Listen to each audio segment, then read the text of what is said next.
guys, welcome back to Neatly Planned. And as you guys can see, it is time to decorate for the holidays. Christmas is one of my absolute favorite holidays, and I'm so excited to share my Christmas tree with you guys this year. I partner with Michaels to bring you guys this fun decorate with me. So as you guys can see, I lay all of my things out in the area where I'm going to decorate, and I always start my tree with ribbon. I like to do my ribbon before I put ornaments because it allows me to see where I need to place those ornaments and fill in spots. This year I chose two different ribbons. I use wired ribbons. I typically will use two thicker ribbons and maybe one thinner. I will put links down of these ribbons in the description, but I just kind of start doing loops. As you guys can see, I'm using the ornament hooks to actually pin them in my tree so that they stay exactly where I place them. I don't like using the tree branches to kind of lock them in. Everyone has their particular style of how they like to do this, but for me, I like to use the ornament hooks to secure it. And I just kind of do it in a cascading way. There's no right or wrong way to kind of loop. I just find what works for me. And once I get down at the bottom, I will pin it and then I just cut it. So if you're one that you don't like to cut your ribbon, you know, you can just kind of bring it up, but I kind of like having that little hangover at the bottom. And I don't do any like fancy cut. I just kind of cut it on a diagonal, and I do that on each side. And what I like to do is alternate. So on one side you see the gray plaid, and then on the other side you see the white. So I kind of will alternate, and I also will go back through and open them up.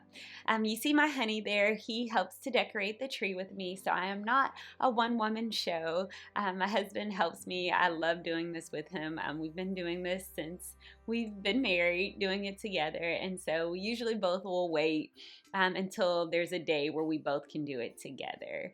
With us having a toddler, this is the first year with our daughter. Last year we had a tree, but she wasn't moving around. She's up walking this year, and so we actually had to get rid of all of our glass ornaments because we just didn't want any to accidentally fall and to break, and her possibly step on any glass. And last year I broke a lot of glass ornaments, just me. I'm clumsy. Our tree is tall, so in reference, we have high ceilings. Our tree is, I believe it's 9.5 feet. So just to give you a space reference if you're wondering what size my tree is. So it's 9.5 feet. Love our tree. I'm playing Christmas music on our TV, and so if you guys see me doing a little jam session, that is why. But I love getting into the Christmas spirit, so I kind of got the fireplace going. Doing my ribbon, I'm going in with a smaller ribbon and doing like this trio of loops, and then I like to open this up and fan it. So I'm just gathering it in my hand and using those ornament hooks to secure it in my tree. This is a thinner plaid, so there's 3 different designs of ribbon total on my tree, and I just like the variety. So as you guys can see, even before I add any ornaments, it's already filling in just with the lights. This is kind of a half flock tree, and so I like that it gives you a little bit of green but a little bit of the snow effect. I didn't want a full flock tree because I like to change my decorations every year, and I wasn't sure that I would like a flock tree every year, so this is kind of the compromise. But so far, I'm really liking all of the ribbons. Before we used to use mesh, mesh kind of has gone out, and so ribbon is like the thing. So just playing around with it. Last year, the year before, I made like some bows out of the ribbon, and that video is actually on my channel as well. You can go back and look at it. So every year I try to do something a little bit different color combinations. This was one of those years where we redid all of the ornaments. And so next year we'll add a color to this kind of color scheme that we have going. So the colors this year are like a winter white. We have that iridescent clear. We have a gunmetal gray, and then just a traditional silver. So as you guys can see, my house is very neutral, and so I wanted something that would fit the aesthetic of that. So I have a variety of ornaments. I'm going through, I'm cutting the tags off of them, and we're gonna start placing them. So some of these bigger ornaments I purchased at one of our interior design stores here locally. Some of them I got from Tipton and Hearst, and then we have a local boutique here, Obsessions and Silks Abloom. And so they're really expensive. And when I say expensive, we're talking like $50 an ornament. But your girl is thrifty, and so I always say the most of the best for the least. So the trick to buying Christmas ornaments, if you know you want some larger ones, is to shop after Christmas. So I went out basically the week after Christmas, and I just kind of scoped what the stores had to offer. So initially, many of them start with 50%, but I got most of these ornaments for almost 90% off. So some of them that were $30 or $40, I think I paid $3 or $4 for. So if I had to outright buy all of this stuff this year, it would have been thousands of dollars. And I'm not spending thousands of dollars on a Christmas tree. And so I got some of the larger ornaments from there, and then some of the medium-sized ornaments, pretty much all of those came from Michael's. And the trick I always say is mixing kind of some of the more matte ornaments and then some of the more decorative, so ones that have the glitter. You want a balance. You don't want it to be too shiny, and you don't want it all matte. I don't. You may like that, but for me personally, I like a mix, and I also like a mix of shapes. And so I'm just kind of going through to make sure that the tree is balanced. I don't want it, too heavy on one side or the other. I'm one of those people, I like to decorate the back of my tree. I know people say, oh, no one's going to see that. But for me, I just like the tree to be fully decorated. Again, I have the ornaments, so why not use them? I was really impressed this year with the Michael's ornaments. They were really, really pretty. Some of them had some glitters. You guys will see, I found these really big, they're bells, like a silver metal bell, huge, like a big size ornament, and they were $4.99. I could not believe the price. So in comparison to some of the boutique stores, the quality of them were really great. And they're considered outdoor ornaments, but I used them on the tree. I also got some extra ones to use on the outside. So just really pretty. That big silver one that you see down at the bottom, that also came from Michael's. That's an outdoor ornament. So I think it's just having an eye for things, seeing what looks really good or that looks higher quality. That white bell is also from Michael's as well, and all the small ornaments are from Michael's.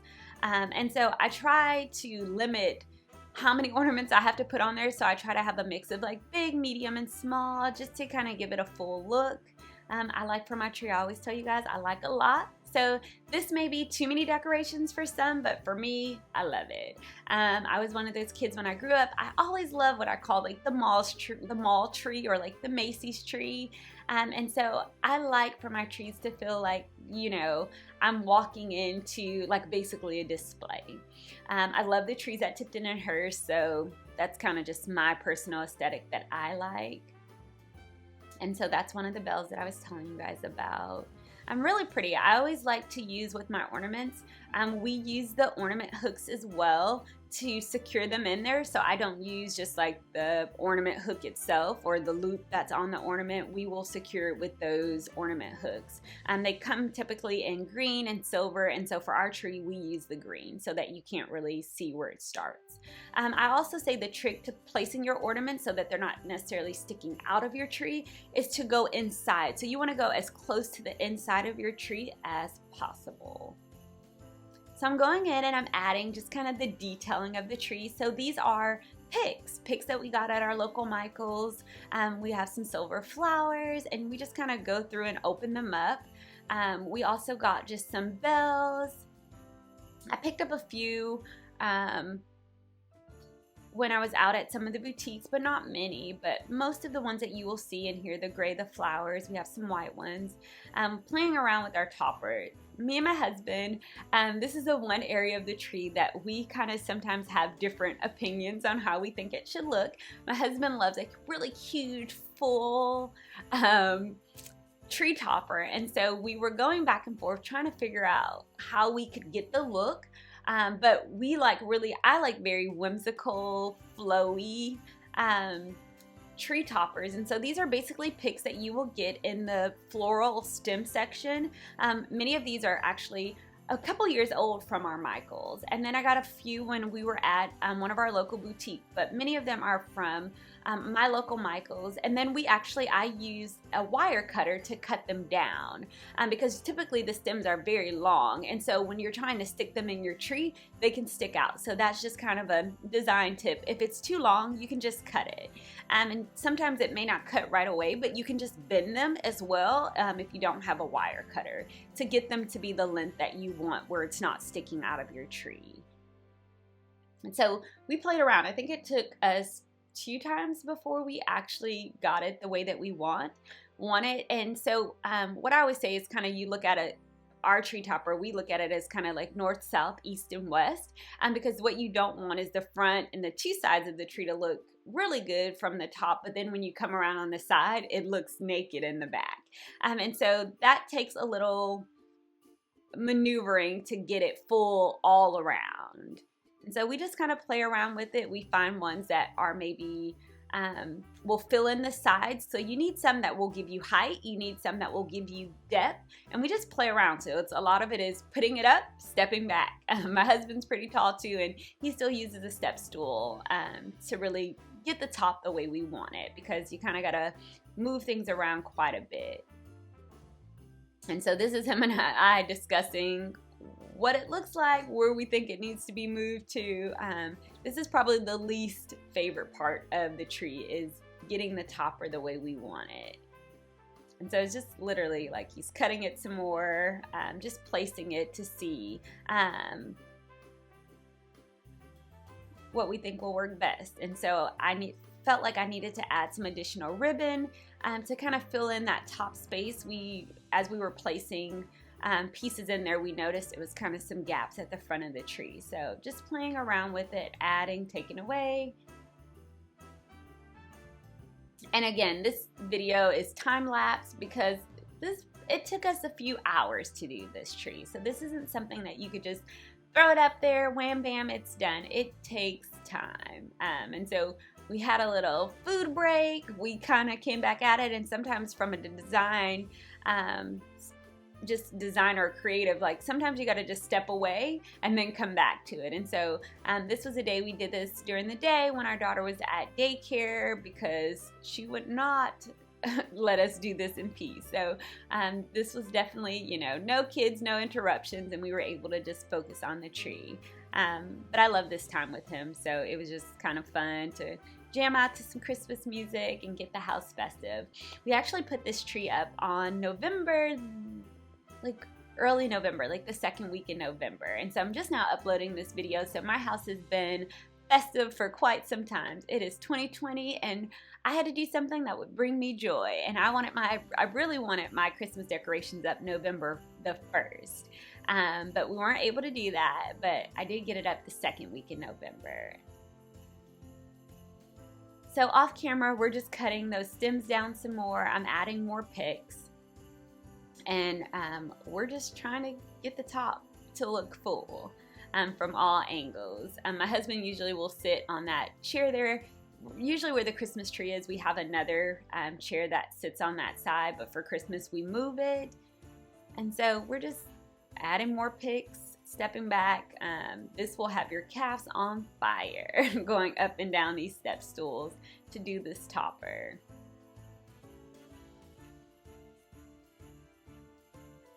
So he's waiting for me to bring more. And so I'm just adding some picks as well that I think will fill in that front space there and kind of have it come over the front.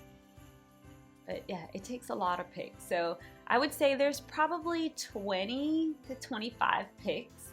And when you think about them as well, Michael's had all of their stems when we bought many of these, they were 50% off. So definitely take advantage of those discounts. Michael's offers military discount. My husband was in the military for 8 years, and so we use that military discount, and it really helps making it affordable.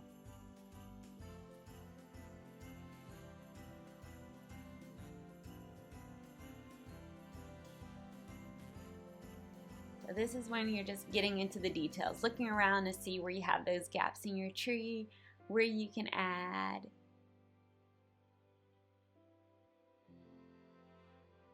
in picks along the bottom, in between. This is where it really sets your tree apart and really adds that flair. So these are just smaller picks. Some of them are stems that you can add around your tree. I like to just add those details. Again, this is my style. I like a lot. If you don't like as much, you can add the picks, not add them. It's just really a personal preference. Some people like to have a lot of their trees showing, so even if you like that style, you can add some picks, maybe just not as much ribbon. So it just depends. And I still feel like you see a lot of the tree, for me.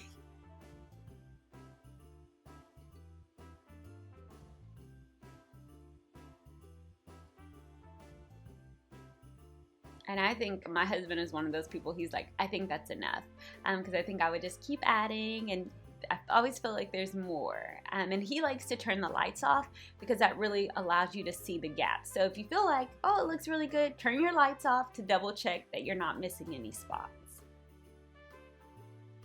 And I love those iridescent balls because it really makes it look like it picks up on any color that's already on the tree. So you're getting that gray, you're getting, more of that winter white. So I think, if you're wanting to add an additional color, consider that iridescent. And those also came from Michael's. And those are the shatterproof. And those were sold in, I believe, a pack of 4, but they also sell them in the individual ornament section as well. So those come in a variety of sizes.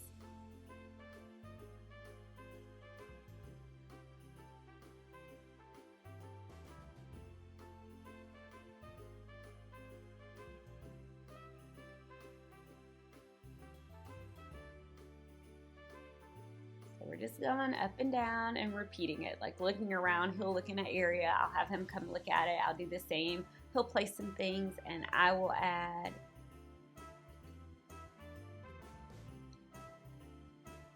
So we're just making sure, don't forget to decorate the bottom of your tree.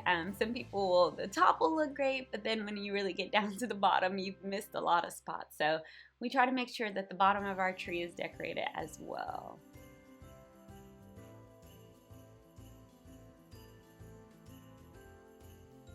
But I love, this is literally like one of my favorite trees ever. And maybe in the community post, I'll post some like past trees that I've done, just so you guys can see how my decorating style has evolved over the years, just with the trends of tree decorating. But this is it. I hope you guys have enjoyed this video. Don't forget to like, comment, and subscribe. Until next time, keep sweet.